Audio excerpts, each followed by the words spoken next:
Hello, Sue. I believe you can start now while I let people in as they come. Thank you so much. Thank you. Hello, everybody. My name is Sue Walker. I'm one of the co-leads on the People Project, and I bring research and practice in information design and health communication. Before I introduce our speaker today, just to note that we're recording this session, so if you don't want to be seen, then please keep your camera off. We'll be taking questions and comments at the end of the talk, so please put these in the chat, introduce yourself in the chat so that we know where you're from. I'm delighted today to introduce Anne Odling-Smee from Design Science, a company that aligns design with science and healthcare. I've worked with Anne in the past on a couple of my funded projects about antimicrobial resistance, where we were communicating information in community pharmacies in the UK and in Rwanda. And one of the strengths that Anne brings to this kind of work is her ability to connect all the people that are communicating information and receiving information and making sure that all views in this process are heard and connected, and that the solutions that she proposes that come from this are relevant and interesting and indeed often innovative. So I'm looking very forward to hearing what Anne has got to say and to hearing a little bit more about her work this morning. So Anne, thank you very much for joining us and agreeing to talk today. Thanks so much for your warm introduction, Sue, and it's great to be here. I'm very pleased to almost meet everybody. I'm going to share my screen straight away so we can start with, is that working, Chika? Yes. Great, okay. Yeah, so thanks again for inviting me to talk. So I'm going to be talking about designing interventions that work to help tackle antimicrobial resistance. And I'm going to start by saying a bit about Design Science in our company. I'll then explain what our purpose is and talk a bit about the challenge. And I will pick out some AMR projects. We've done lots of projects. They're not all about AMR, but we've done quite a few. And then we can have some questions at the end.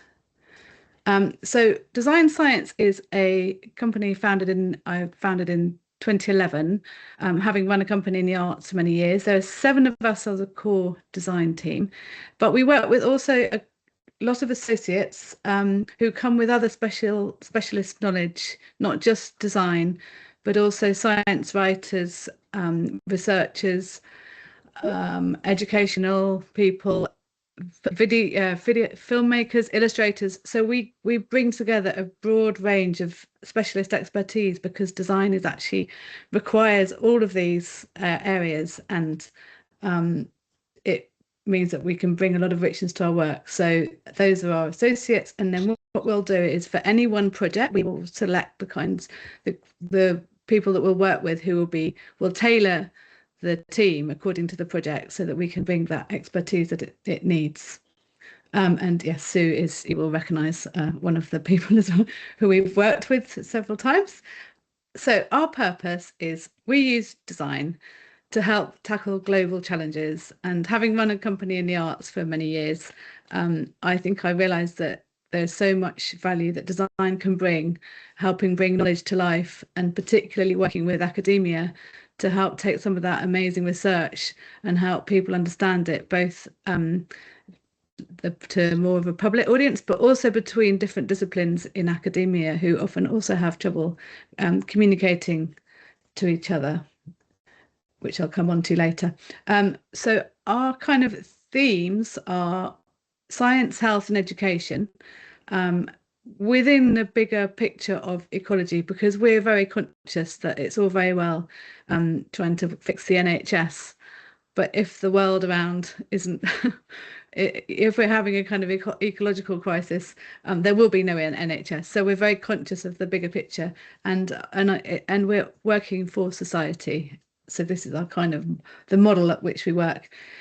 We're very lucky because we have managed to get projects with all of these organisations, many of whom are ongoing.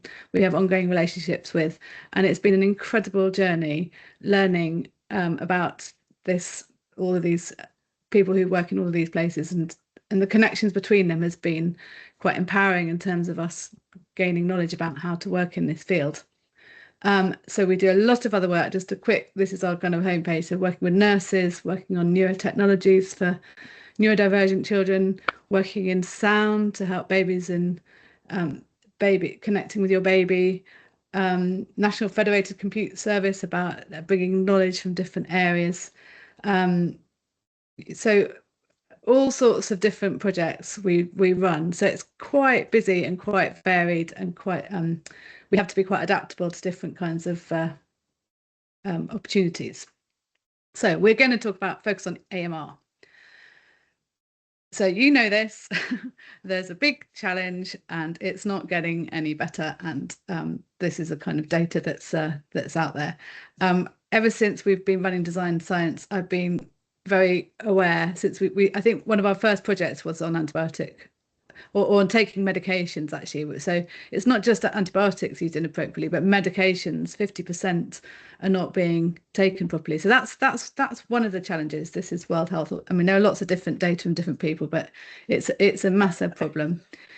So there are other challenges, which is the public's trust in science. This is based on some early work we did when we set up Design Science. So this is a kind of since sort of the mid-19th century, the public have lost their trust in science, and this kind of like sort of evil scientist philosophy does go on in a lot of people's minds. There's also misleading information. So you remember the autism scandal in the 1980s. That still is, I mean, if anything, it's getting worse again, which is unbelievable. There are things like mad cow disease that happened in the 80s. The public increasingly have been getting, and you can see in the COVID pandemic, we don't have a good, scientists and researchers don't have a great trust amongst the public. And we don't have great trust in our politicians either. So that was an artist's rather interesting portrayal of politicians discussing global warming. So there are a lot of problems that we're working in the context to try and combat while communicating. So one of the reasons we set up Design Science was based on some calls from scientists who were saying that they were starting to recognise that they needed to engage more fully with the public. And it was those sort of messages, and particularly this programme Horizon Science Under Attack, which was by Paul Nurse and presented in 2011, which is shortly before, it was about the time we set up Design Science. He was saying, we've got to start engaging, we've got to start bringing in the public. We can't keep working alone in our nice bubble doing our research. It's not fair on the public. We're using government money. We've got to take responsibility. And that was like a call for me to set up Design Science with some colleagues, because I thought, well, we know about communication, so we must have a role to play here. I'm going on to some more challenges here. Before even the loss of trust in science in the sort of 19th, 20th century, there's also a sort of ongoing problem of cultural divides in our disciplines. So I was really fascinated to discover a science communication course at Imperial College, which was about the first one that has existed in the world, and I think now there are many. They had no design communication in there. They were doing a course called Science Communication, but they didn't have any visual design as part of it. And when I suggested we might come and contribute through the course I was teaching on at Central St Martin's, the course leader was quite dismissive and he thought, well, maybe. He didn't realise how fundamental it really would be. And so there are lots of sort of science journals, but they're often ones that are read amongst scientists. And in the same way, the design community, who even I almost feel like I'm more cross with, because we are our role is communication.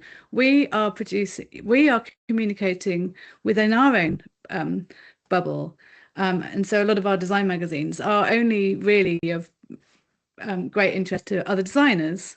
So we're not talking to each other enough, and one of the reasons why I think this is because of the way designers are educated in typically in art schools, and we have ended up with a kind of connection with the arts that I think is disproportionate to where our value lies. And these are all the places where design education happens. It's not just in the UK. It's all over the world that there's a bit of a sort of so my take on this is that we're no more aligned to the arts than we are to any other subject. We can do communication. I mean, some designers are, but design as a discipline, if it's about communication, we should be able to communicate any subject. So I think that's where that's happened. And I love referring to Leonardo da Vinci, because he didn't care what discipline. This is sort of before the days of disciplinary distinctions and educating with subjects. That he was a sort of polymath who brought in all sorts of ways of thinking in order that he just wanted to understand how things worked, and he wanted to communicate through his visuals. So he represents something that I think we need to somehow get back. But there are examples that have happened more recently. So this is a sketch which you're too advanced. I sometimes ask my students if they can recognize it, but I'm not going to patronize you. Obviously, it's the DNA sketch. But what's interesting about this is, and that DNA was so fundamental. I mean, I think that's an interesting example of a piece of graphic design, that it wasn't that the science led to the design. It was actually that the graphic visual enabled the science to happen. It helped the science. So this relationship is absolutely two-way. Oops, someone's got a voice on. But what's also interesting is that the sketch, this is by Odile Crick, who was a sculptor, and this isn't so well known, but actually one of the ways that that image was inspired was through the artworks of Francis Crick's. So obviously Watson and Crick came up with the DNA, but Watson, Francis Crick's wife, allegedly, and most likely, since she was a woman and probably didn't get as much acknowledgement, inspired the visuals that helped the concept, which has had such a radical impact on science research. So this is to me a very powerful example of how design and science can work together, and that actually the science needs the design as much as the other way around. And then another more modern example, which is kind of, I'm not sure whether this is a good one or bad one, but nevertheless, you can't deny its power. So having a designer and a technologist working together, and the world has changed through that relationship. So these are examples of why I think the relationship between design and science is important. Another challenge is also within science. So I talked about that at the beginning. It's not just about design and science being separated. It's also that modern science, I mean, this is really I think this explains it clearly. Modern science requires deep expertise, leading researchers to focus on increasingly narrow topics, often making it difficult to understand or even recognise the relevance of research in neighbouring disciplines. And I would be surprised if none of you had experienced that. I'm hearing it a lot from scientists and researchers who are trying to work together, and it's difficult because of this. And there's a lot of specialised jargon and terminologies, lots of acronyms that are incomprehensible to those even within their field, let alone the public. So I think this is a big issue. Okay, so those were some of the challenges that we are thinking about all the time when we approach our projects, because we can't just approach them without thinking about the bigger picture. So now I'm going to talk about some of our AMR projects, beginning with a bit of historical context, because actually there have been an awful lot of attempts to tackle, as Sue knows very well because we've worked together on these, to tackle the problem, because it's been a problem for a long time. And we look at these and we think about what's happened before, what has worked, what hasn't worked. We're also in a kind of world of information overload. How does one compete with all of the information that's trying to get you to notice, and what's working and what isn't working? So we also refer to a lot of what's been done before. So I think with all that in mind, I'm going to start with a project that was in collaboration with Sue that we did, I think, several years ago, 2015, I think it was. Sue, is that about right? So it was called Beat Bad Bugs, which was something that we came up with a name together, and it was about trying to tackle AMR in a community pharmacy. So the key point of this project, so we came up with all of these a whole lot of leaflets. I think this is a good image to convey what was important about this project, and this is partly based on the story of the kind of MMR vaccine issue. Is it's not just what the message is. There was obviously trying to simplify the message, and it was trying to make it engaging, but it was who is the message coming from.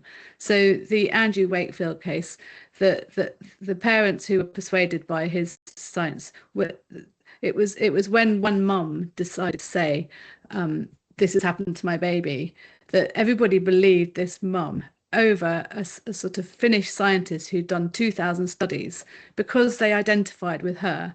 So we were thinking, well, how can we use that to in a good way, and think actually hearing from the people who are not having this hierarchical top-down approach and the sort of senior people telling the lay people what the message is, hearing the message from people who the other people who go to community pharmacy felt like a powerful way to convey and to be listened and to be engaging. So there are lots of other design issues here, but I think that was a key one. It's like, who's giving the message, and making sure that the people giving it, that we include them and we include their voices. So we obviously did co-design, which I'm sure you're familiar with. All of our projects use co-design, making sure that we ask the people who we're communicating to, how is this message being understood. So that was a really wonderful project that we often refer back to, and trying to sort of talk in a way that would be using language that avoided any acronyms, avoided any jargon, and just straightforward, down to earth wording. Beat Bad Bugs we took to a couple of years later to Rwanda, which was another challenging project, but it was also, so we went to Sue went out and I went out. We went on different trips. There's another project with Sue, obviously, because it's linked up. And we knew that there was there's actually a worse problem with antimicrobial resistance in Africa. So we were seeing what we could do to help. And it was a really fascinating trip. So we ran workshops. We got to know the people in the community. And again, we had to learn to adapt. How do we communicate? And what are the channels through which we communicate? And they have such a different sense of community over there, much better than we have over here, actually. And it was thinking about how do we capture those opportunities. And that was a really, there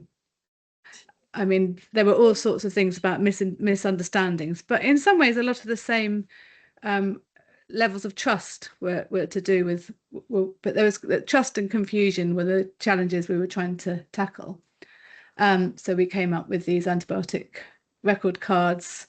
I think the one thing on some of these projects is wondering how do we get the evidence. So I think we often end up with projects where we're commissioned to do the work, and then we don't have the funding to evaluate so much. And I think there was a level of evaluation done, but you kind of need to go back years later. And I would say that one of the biggest challenges we're having at the moment with our projects is sustaining the design inputs that we have. So we get the commission, it's a new project, everyone's very excited about it, but then it needs to be kept going.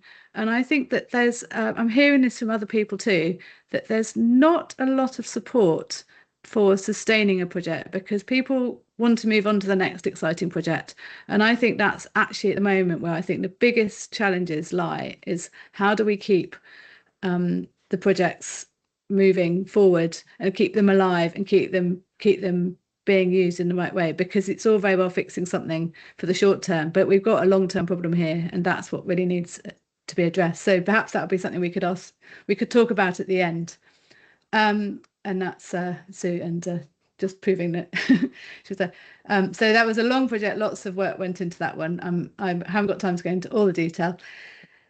I think kind of partly based on that, we got a commission from Imperial College Healthcare Trust in London to do a hand hygiene campaign, which was before the pandemic, and they had been assessed on their wards to and they'd most hospitals, as you may well know, someone's got I think someone's got their speaker on. Most hospitals they have a sort of cycle of areas that they're being weakened. So they'd been evaluated on their hand hygiene, and they were coming out very badly. So we came up with, again, through lots of ideas, this idea of, I think I've got some, we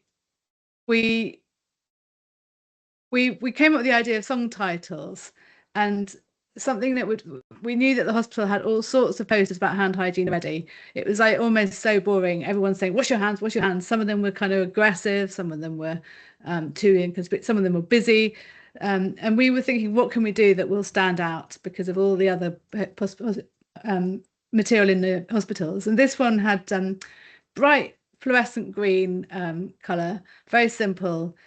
A picture of the place where you wash your hands, so you need to go to the action point, and that was a key part of the campaign, was that there were action points at the point of doing the hand washing, and then coming up with these song titles that were a bit humorous, because in the environment of the nurses, we got to know them, and they're fun. They like to have a laugh. They do a really tough job. So we thought, let's do some let's make this campaign fun, and we made sure that we involved them, and we invited them to come up with the song titles, say no to some of them. It was quite radical. Some of the nurses really didn't think this was going to work. Some of them did, but by including them in the process, we got them to be enthusiastic about this project, and it has been a success. So it caused a lot of fun. It was eye-catching, and we would help them to show how to put them up in the ward, so they were put up correctly. And importantly, they had these the points of action. There were stickers on the bedside, so you'd remind by the hand basins to say, making sure that you reminded to do your hand washing when it was at the point where you could do it. I'm not saying that very clearly, but it was a key part of the message. It wasn't just posters. And this one was evaluated, and it was, even though not all the nurses liked it, and if you've got to remember that the nurses are from every country in the whole world, we're dealing with a huge number of different personalities and people and experience levels. On that, the majority of them did think it was a good campaign, but the really important part was that the compliance did improve, and this was a lovely example where we were able to get the evidence, which is something we rarely get because it was organised by the hospitals. I gave a talk at the end of it, and one of the things that I wanted to communicate, which I think is very, very rarely talked about in communication design. I mean, there are a lot of attitudes that come with design, and I think we're often thought of as a bit of a luxury, which sort of obviously makes me and Sue really frustrated, because actually I think one of my phrases I said was, good design can save time, it can save money, and it can save lives. And I think the saving money thing is is so important, that we're trying to, that the cost of our work, our intervention, was so small in comparison to the cost to the NHS of not doing our intervention. And I mean, I see so many opportunities where some not very expensive change could have a radical effect. And I can't say this strongly enough. And I feel as though this is something that probably we need to spend more time as designers trying to communicate that point and realize, explaining that we're not a luxury. We're not something that you just stick on the end of a project to try and make it look good. We can make a real difference to research and the impact it has. And either we need to get that across better, or there needs to be more open-mindedness about it. But probably both. We need to be getting this understood, because it feels like a problem. So I did see on the people joining that there were some people, because I know this is called people AMR, and I guess, you know, farming has got to involve people. So we did get involved in the project. So I noticed some people who were in farming, I think, on the people here. So this was one that came after the AMR, and Sue introduced us to someone called Al. I've now forgotten his name, so apologies.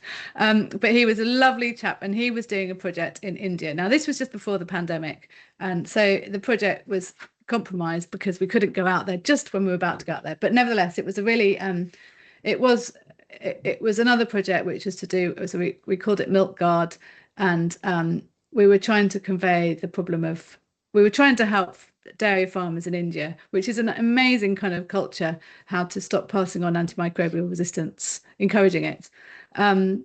So this was like much more of a strategic piece of work, where we looked at the process, we looked at how we can do our intervention. So we really worked alongside the research, and instead of going out to India, we had to do it all on mobiles. But I think this is a world that we have to know how to adapt to different kinds of ways of communicating. So we ran our workshops on WhatsApp, because that's what the farmers use. They don't have computers at home. These are people with maybe, like, they own one or two cows each. They're tiny farms, but there are millions of them, and they are over prescribing antibiotics to their cows when they get sick.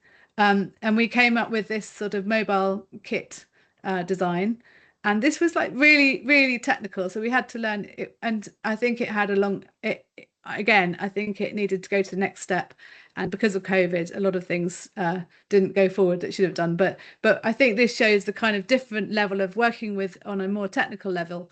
So not working with public engagement so much, but working with producing a kit that could be used by vets.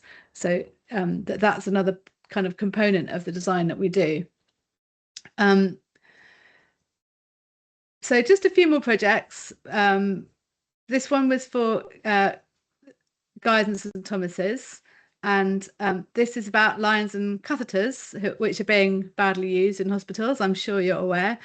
So this was again a hospital that was failing on its infection rates. It was going below standard. And it was because of the ways lines and catheters were being left in too long, or not cleaned properly, and actually quite not the kind of information that a bit worrying, to say the least, about how the patients were being treated with these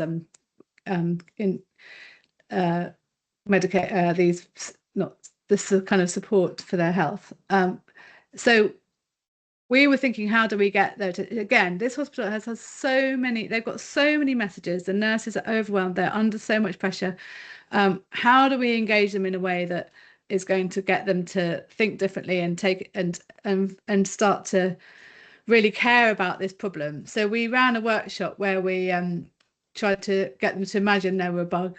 Where would they hide? And we gave them lots of other slides to respond to, and we ended up, after a long journey, to use a pun, coming up with a kind of tube map idea, which was very London centric, because we were in central London, and thinking about the kinds of the points at which it became more technical than we'd originally intended, but it was for nurses, and this is the kind of language that was understandable to nurses. But the idea was to be able to follow these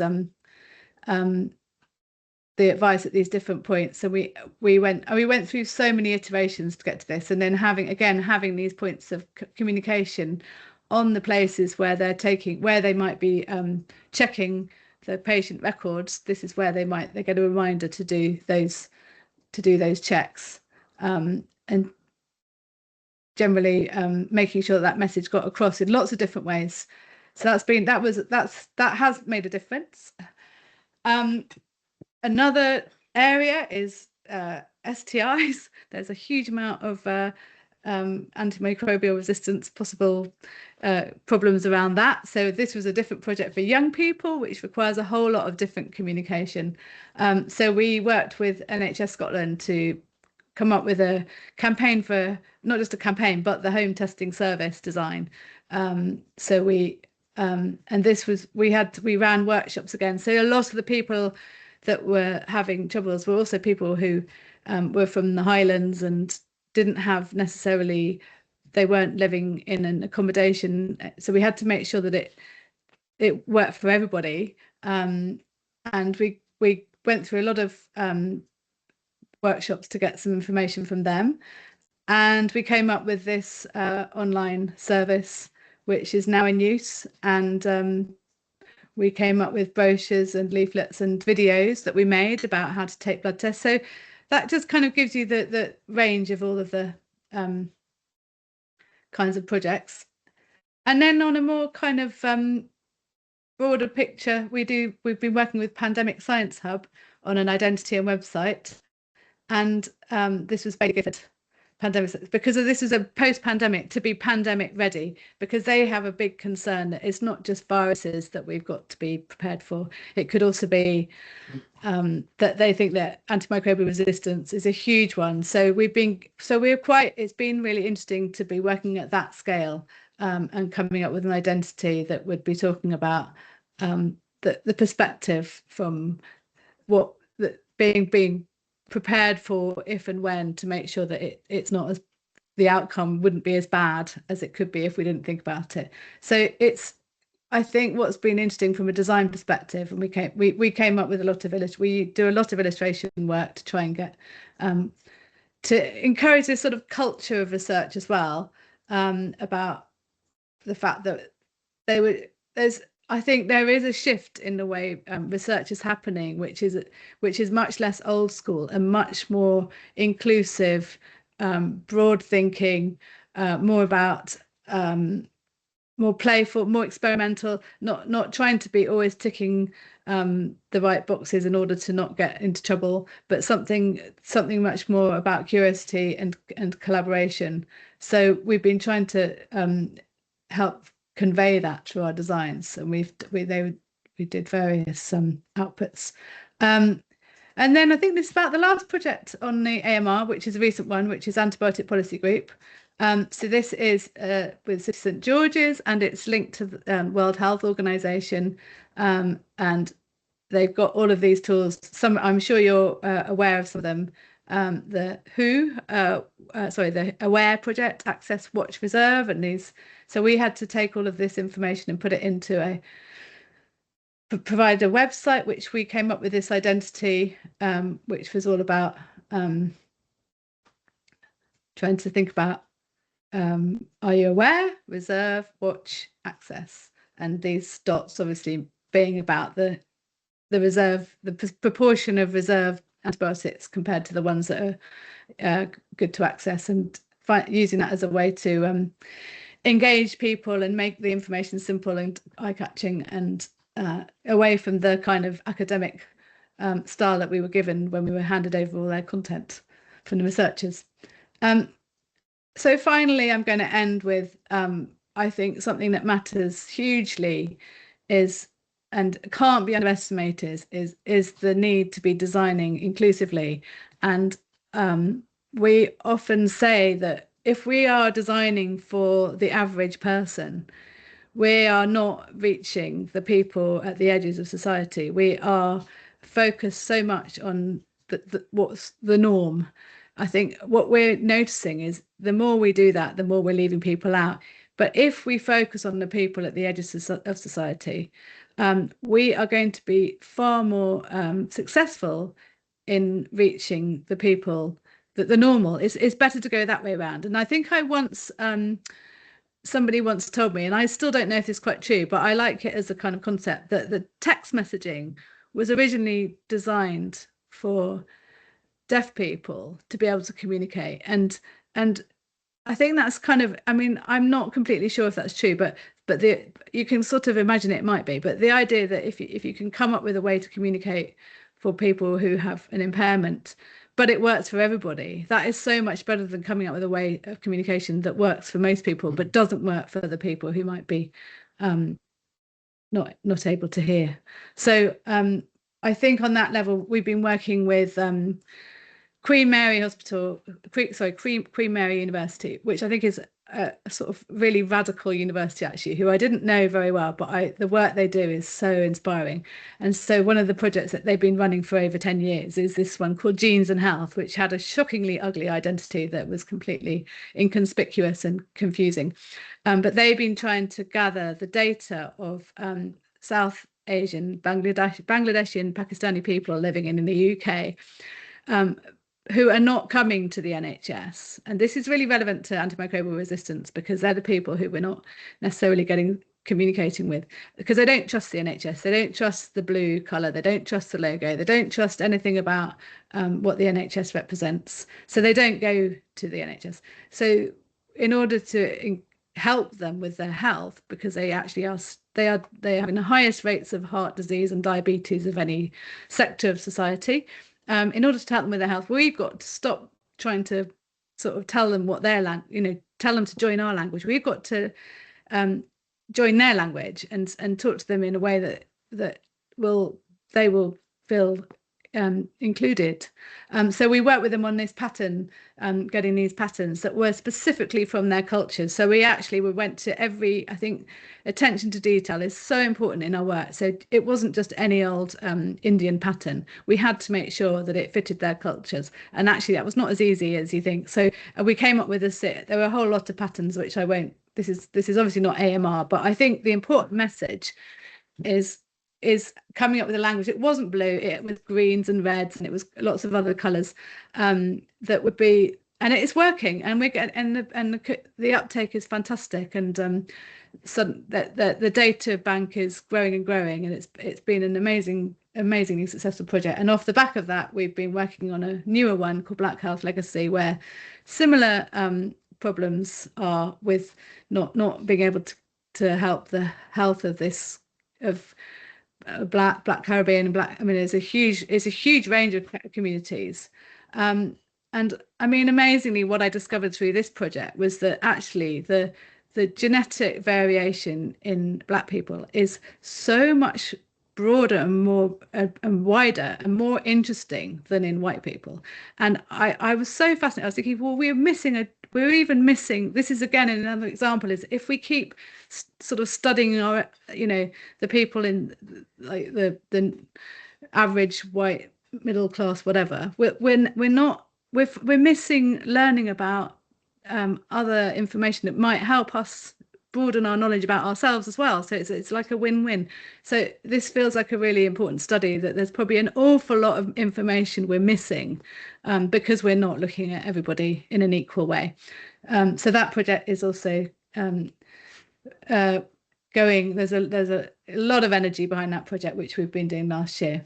And then the very last example is just a brand new project, which is not at all live, but this is one we're doing now, which is for patients on the special allocation scheme, which I'm not sure if you know. That is for patients who have been thrown off. They're not allowed into, but the police have intervened to say you're not allowed to join the that you're not allowed to come into our GP anymore because you're too risky.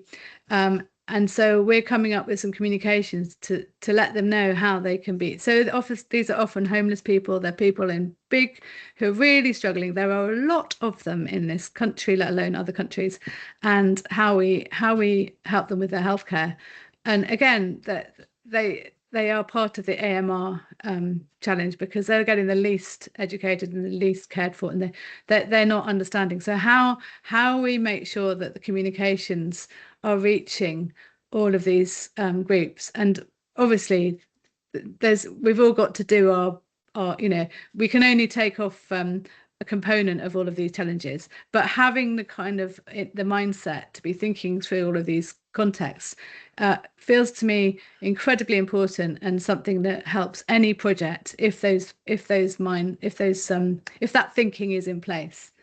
And I think probably this is my summary quote by Danilo Meadows, who I don't know if you know, but she's this wonderful person. The scarcest resource is not oil, metals, clean air, capital, labour or technology. It is our willingness to listen to each other and to learn from each other and to seek the truth rather than seek to be right. And I think those words absolutely lie behind our approach to design science, and how I think we can't achieve any antimicrobial resistant progress unless we think along those lines. And that is I think I'm pretty much on time. Am I, Chica? Yes, you are. That's about right. Okay, so Yes, you are. that's the end. Thank you. Oh, you're on mute, Sue. Sorry. Thank you. Sorry about that. Yes, and thank you so very much for that. It was really interesting and brilliant to see so many visual examples of the work that you and your colleagues have been doing. We've got a little bit of time now for questions and comments. So if you'd like to raise your hands, please, we'll try and keep track of that. I'm not sure I can. I've got a very good view of this. Can you stop sharing your screen now? Because then that might make it a bit easier to sort of see who is raising their hand. I can see one raised hand.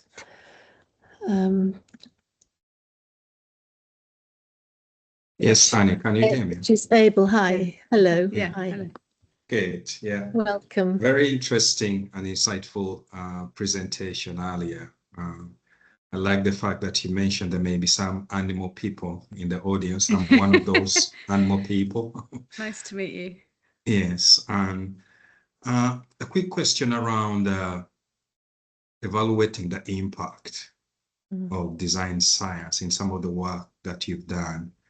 I know you acknowledged how challenging it can be, and I was reflecting on your work on hand hygiene. I think it was the Imperial study that you did. Yeah. Very impressive to see that change in terms of the uptake of hand hygiene. And I was wondering how you go about it in terms of evaluating that impact, but more specifically, how you delineate or filter out particularly design science among the many other things that could be attributed to in terms of seeing that change that you saw, for example, in that study.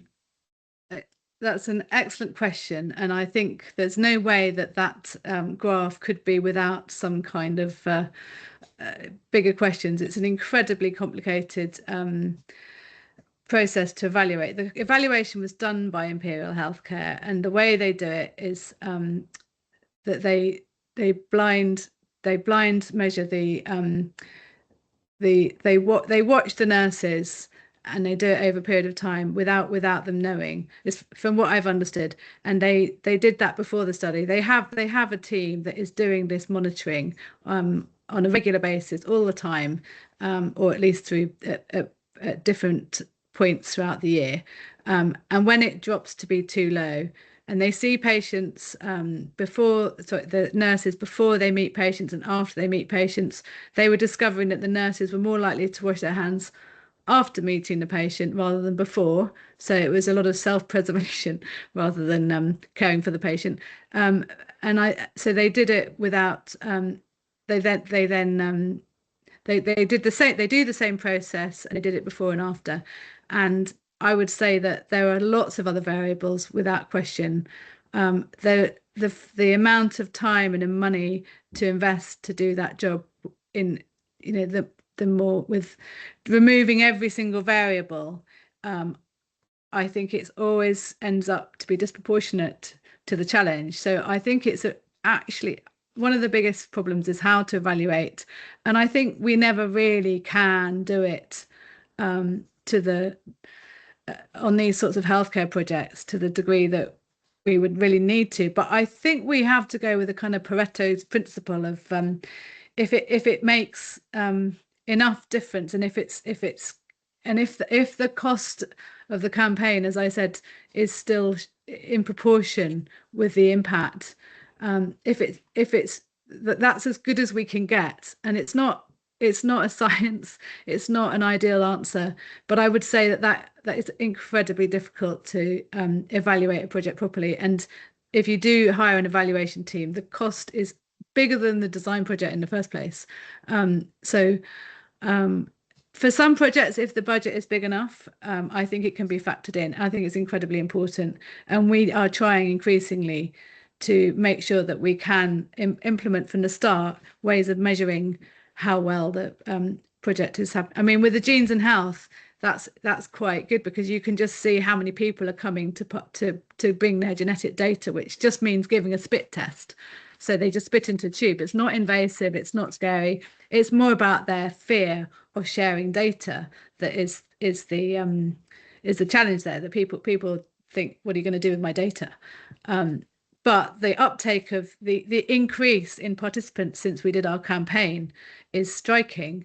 And that's, I mean, I should get that data slide up there, but that's the kind of thing where you think, okay, that's quite a nice, clear evaluation. You just see more uptake and you can count the numbers. But yeah, I mean, I don't know if you're thinking about a project that you would like to have evaluated in terms of its success, but it would be, is that are you interested in your own work, having evaluation on something? Yeah, it was more coming at it from the angle of the complexity of filtering out all these potential attributors to the change that you are seeing, and how you go about filtering that out.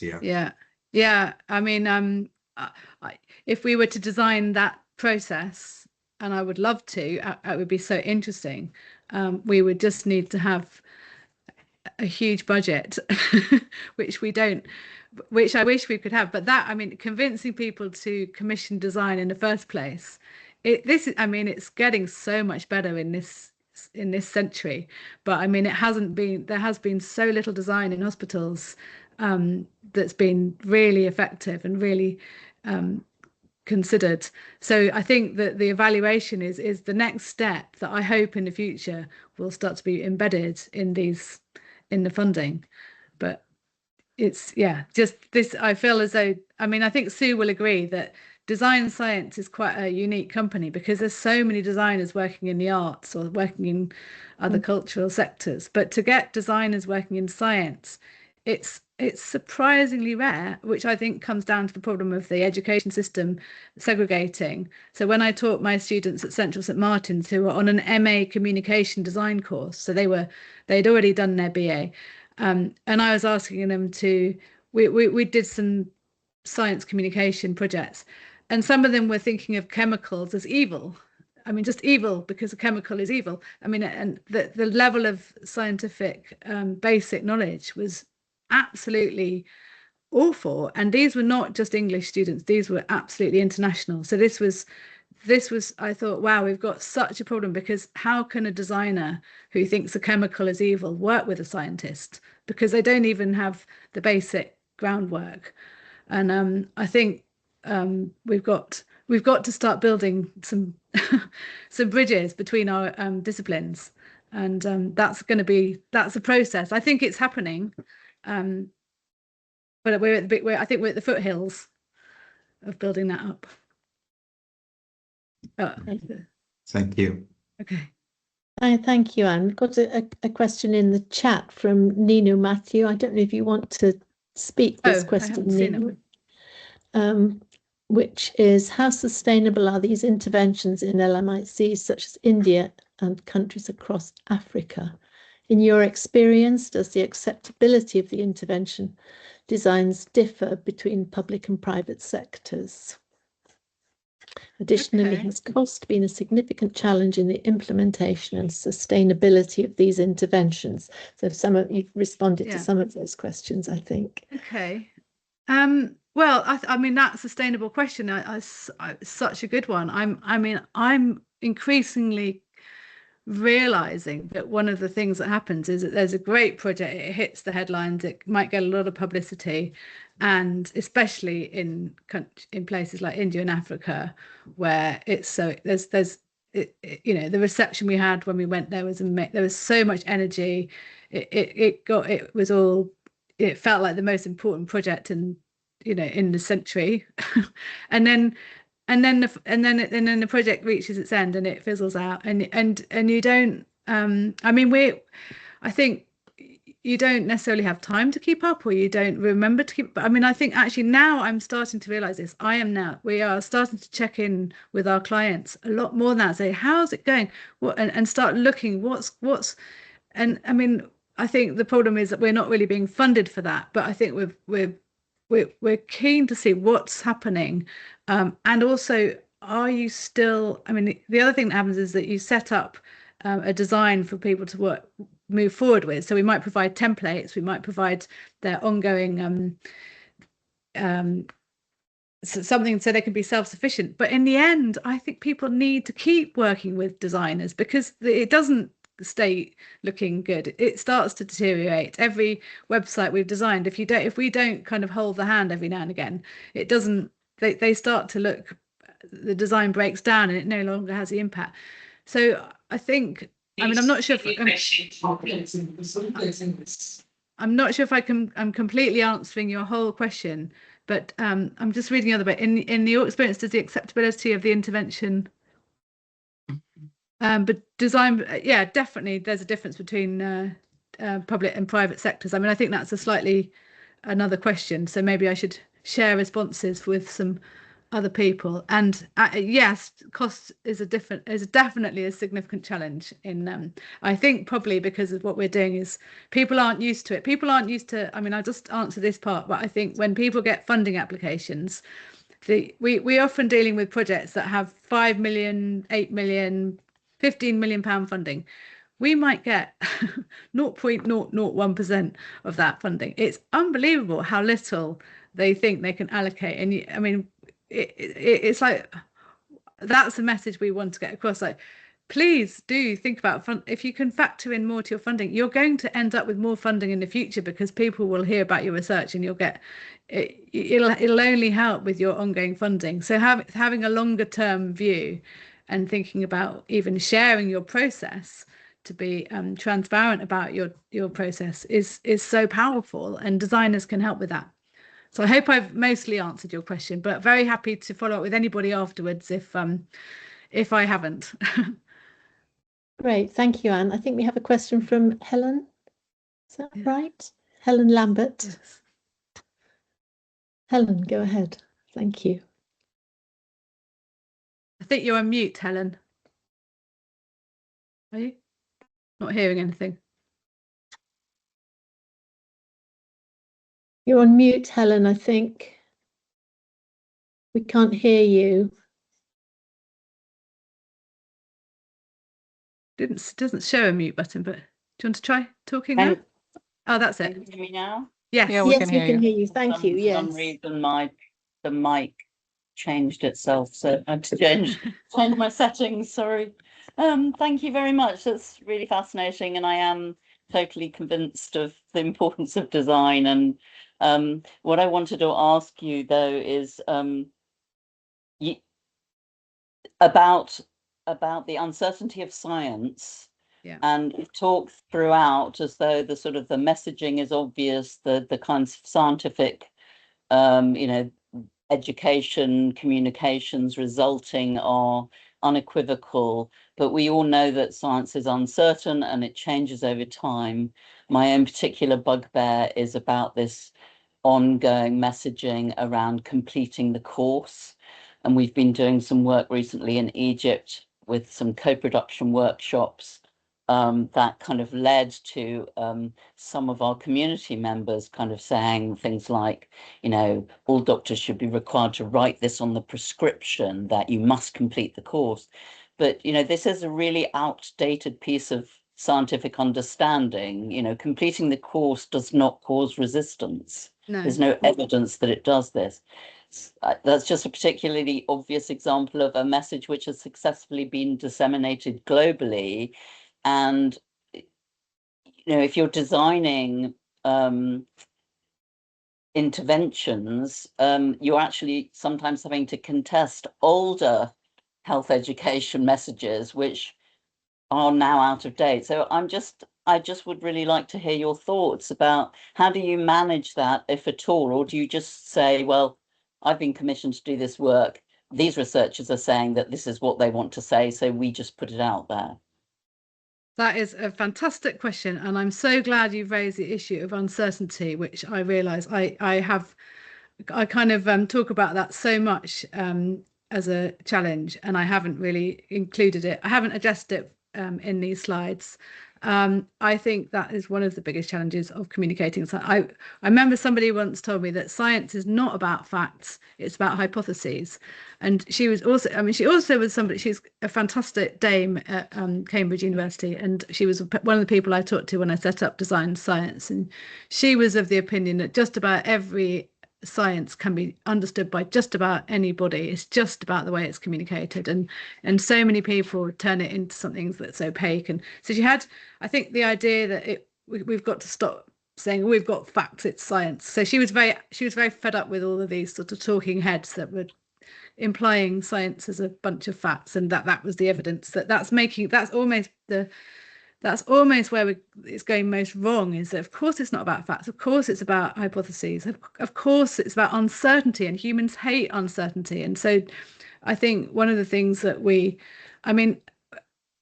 sometimes we have to address a problem like taking your antibiotics correctly will help. I don't think we've ever done a piece of communication that would say it will stop AMR. It's more that there are good practices that are good to follow. And I think we can't expect that it depends who we're communicating with. But if we're communicating at a pharmacy in Rwanda, I think the only thing we're trying to achieve is good practice when it comes to they were things like if the brand of the medication, I remember the brand of the antibiotic changed, they'd say, I don't want that, that's a different color to my old drugs. And there were sort of mindsets that needed to be like myths. Dispelling myths is a huge part of what we try and do. But for those communities, we're not trying to explain all of the science behind the rationale, because it's just not going to work, and it's too much, and it will just be overwhelming. So I think when it comes to communicating the science, I mean, I come from a science family. I come from academics. My sister's an editor at Nature. I know how important it is. If we get the science wrong, or if we mislead it, that's how the climate change issue came. If you put out a bad graphic about science, it's worse than not communicate. It's worse than no graphic. So I'm deeply aware that this is something I do not want to be kind of considered as a designer that's just trying to whitewash data. It's really important that the science is right. So we talked a lot about this when I set up Design Science, but actually having how to communicate uncertainty is one of the best ways is doing it through participation, and not so we're quite interested in showing, if we are showing data, that it's data that people can interact with, and that it's not just a set of fixed data. And there's a project that's coming up with UCL where we've got to try and communicate a hypothesis, and so we want to be able to make it so that people can test it and say, oh, if I did this, what would happen if I did that. But I think communicating the uncertainty is fundamental to what we need to be doing. So it all depends on the context and who we're communicating to, but hopefully that reassures. But I thank you, because it should have been more explicit in the slides that was absolutely essential. Yeah. Thank you, Anne. Thank you, Helen, for your question. I think we have to close this session now, because we're almost out of time. I'd like to just say again, Anne, thank you so very much for such a stimulating and interesting talk. Very much appreciated. And if people want to contact you, you're happy with that, presumably. Very welcome to. Yes. Okay. I haven't put any Thank contact, you. but we're Yeah. we're design science, so yes, be Yeah. delighted to hear from you. Thank you so think much for you can- inviting me. It's That's lovely a to meet you. pleasure.